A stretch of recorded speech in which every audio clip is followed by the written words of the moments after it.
Advocate ബെങ്കാനൂർ Sivasankaran, ഒരു വിധി വരുമ്പോൾ അവിടെ ആദ്യ ദിവസമാണ്, അതിൽ കുറ്റക്കാരൊക്കെയാണെന്ന് നോക്കുമ്പോൾ 1 മുതൽ 6 വരെയാണ്. ബാക്കി 4 പേർക്ക്, ദിലീപ് ഉൾപ്പെടെ 8-ാം പ്രതി അടക്കം 4 പേർക്ക് ആശ്വാസമുണ്ടാകുന്നു. ഇവിടെ ഇപ്പോൾ പ്രോസിക്യൂഷന് മുന്നിലേക്ക് ഒരുപാട് തെളിവുകൾ ട്രയൽ ഘട്ടത്തിൽ അവർ കൊണ്ടുവന്നു.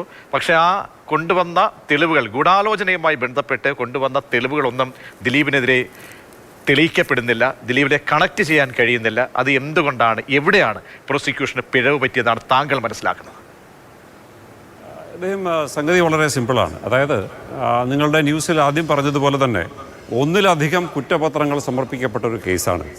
അപ്പോൾ ആദ്യത്തെ കുറ്റപത്രം ഡയറക്റ്റ് ഇൻവോൾവ്മെൻ്റ് ഉള്ള ആളുകളെ സംബന്ധിച്ചുള്ളതാണ് എന്നാണ് ഞാൻ മനസ്സിലാക്കുന്നത്.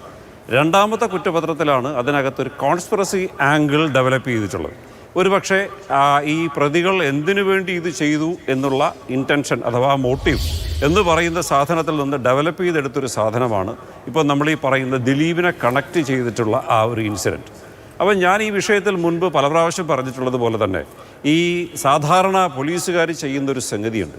അതായത് അവരൊരു കേസ് ഷേപ്പ് ചെയ്യുക എന്ന് പറയും, അഥവാ പോളിഷ് ചെയ്യുക എന്ന് പറയും.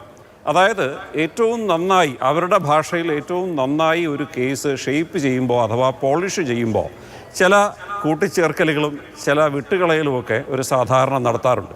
അപ്പോൾ ഈ കേസിലും വളരെ ദീർഘമായി സാക്ഷികളെ ക്രോസ് ചെയ്യാനുള്ള മെറ്റീരിയൽ പ്രതികളുടെ വക്കീലിന് ലഭ്യമായത് ഇത്തരത്തിലുള്ള കൂട്ടിച്ചേർക്കലുകളും വിട്ടുകളയലും ഒക്കെ ചേർത്ത് കേസ് ഷേപ്പ് ചെയ്തതിൻ്റെ ഭാഗമായിട്ടാകാനാണ് സാധ്യത.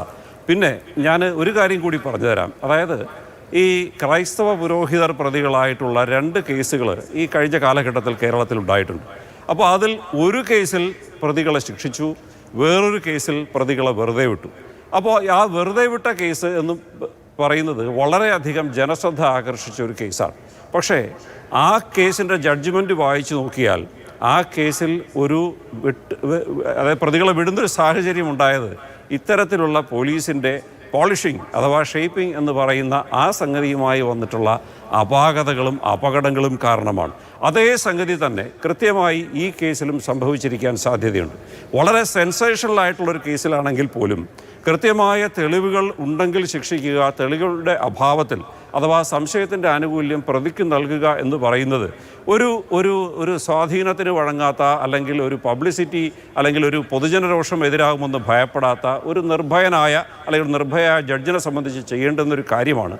തെളിവുകളുടെ അഭാവവും സംശയത്തിൻ്റെ ആനുകൂല്യവും തന്നെ ആയിരിക്കണം 7 മുതലുള്ള പ്രതികളെ വെറുതെ വിടാൻ ആ കോടതിയെ നിർബന്ധിതയാക്കിയത്.